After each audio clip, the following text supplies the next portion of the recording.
New moon in Scorpio is coming up, and so today I'd like to offer out some readings to everyone, giving you a chance to get some insight from me in the general forecast, as well as talk about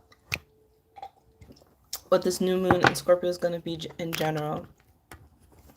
Because we're kind of moving through a portal right now, and this portal is going to be really significant as we move into eclipse season with the full moon that's also going to be happening in November.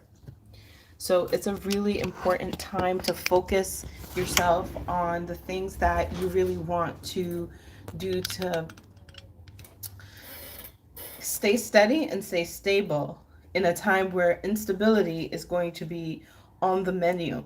So I want to first start with a preview before, as people come in. And this concept, if you like this idea, I'd love to do a video on it, which is the idea of the 12th house symbols and how the 12th house, or the sign before your sign in the 12th house, is connected to the thing that you need to actually obtain the best version of that sign. For example, Libra is before Scorpio, Virgo is before Libra, these concepts. So in order to be of great value in relationships, you have to have Virgo, which is cleanliness, remorsefulness, humility, things like that.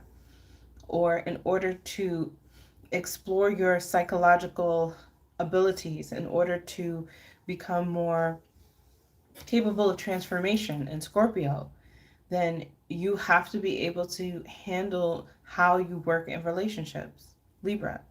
So it's a little concept that I would like to do. I don't know if people really get it just from that explanation, but if you do, let me know.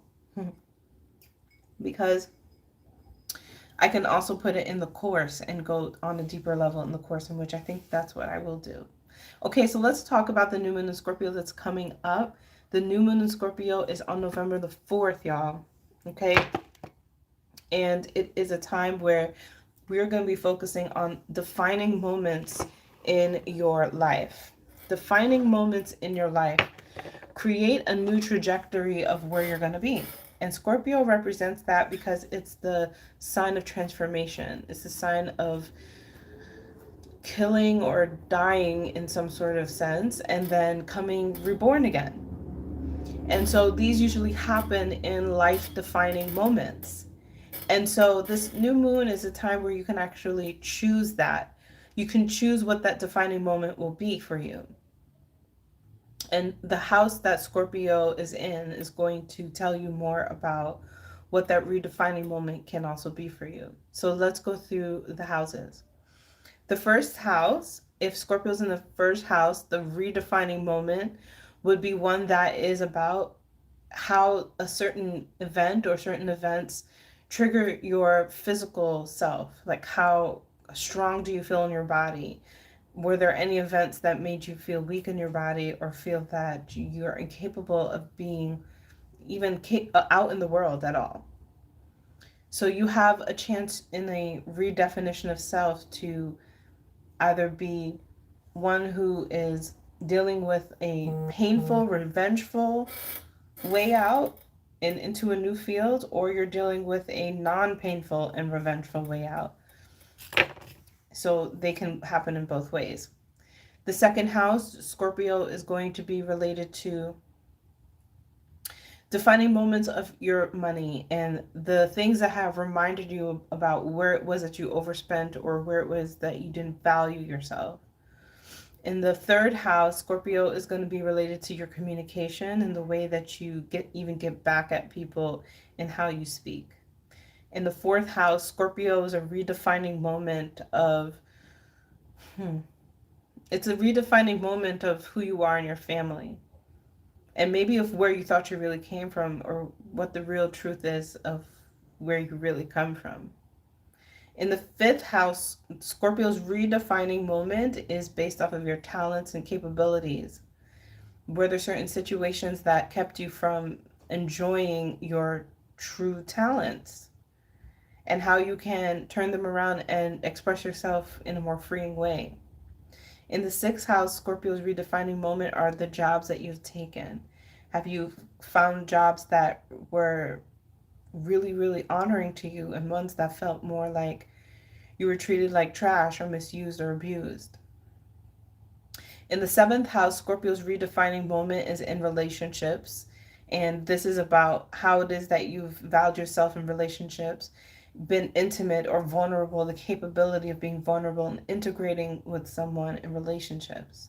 In the eighth house, Scorpio's redefining moment are your sexual experiences, the things that made you feel like you were or weren't really good at being in bed or just being fruitful in the sense of attractive, but even deeper than attractive, like fruitful in the sense of worthy of enjoying sex.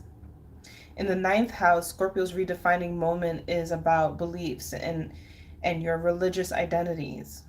Were there certain situations that kept you from being really connected to what is a higher sense of you, or did you lose hope and falter to hopelessness? In the 10th house, Scorpio's redefining moments are connected to what you thought would be your legacy. And what were the things that pushed you off of that journey towards legacy? And its redefining moment is, did you lose also your will to leave anything behind to anyone, to contribute to the world besides your own?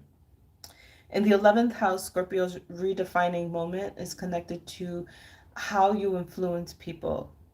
Have you been someone that people enjoyed being around, or have you been someone that people have enjoyed hating? Have you influenced people to go the right path, the path that is the most honorable, or have you influenced people to choose one of toxicity? And in the 12th house, Scorpio's redefining moments are connected to our simple, like, aloneness. In your idleness and alone time, have you found it to be one that is enjoyable? Have you learned to love yourself being alone in the 12th house? Have you learned to understand yourself on the deepest level in the 12th house? And when you understood yourself, did you accept yourself, or was this a journey of shame and continues to be so? So in these redefining moments of where Scorpio is in your chart, you have the capability of seeing how something that has been difficult can help you to be better. But quite often, we take a traumatic moment and then we use that as our weapon of revenge and violence and hurt towards others. I think that this new moon in Scorpio is deeply connected to forgiveness, and it's about learning why forgiveness is important. That it's not about like saying that you condone whatever has happened to you, but that you can actually free yourself from the emotional prison that you put yourself in. So thank you so much for tuning into the Scorpio new moon insight, and I'll see you guys in the next live.